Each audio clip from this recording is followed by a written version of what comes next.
અરવલ્લી જિલ્લાના મોડાસા નગરમાં રખડતા ઢોરનો આતંક યથાવત જોવા મળી રહ્યો છે। ગરીબ નવાઝ સોસાયટીમાં રખડતા પશુઓની ટક્કરે 7 વર્ષનો બાળક ગંભીર રીતે ઇજાગ્રસ્ત થયો છે। બે પશુઓ વચ્ચેની બાખડપટ્ટી દરમિયાન ઇકરામ ટીટોઇયા અડફેટે આવી જતા તેને ગંભીર ઇજાઓ પહોંચી હતી।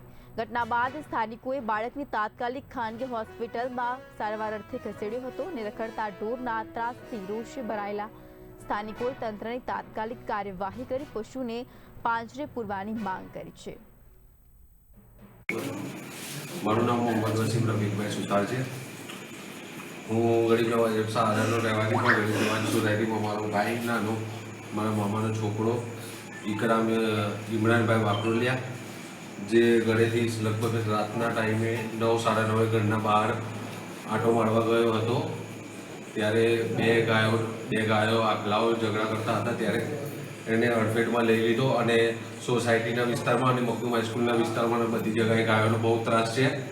તો હું મોડાસા નગરપાલિકાને એટલી વિનંતી કરું છું કે તેનું ધ્યાનમાં રાખો અને આવતા સમયમાં 2-4 દિવસમાં તહેવાર આવે છે, તો એનું ધ્યાન રાખીને થોડા પગલાં લો ને ગાયનું એ કરો।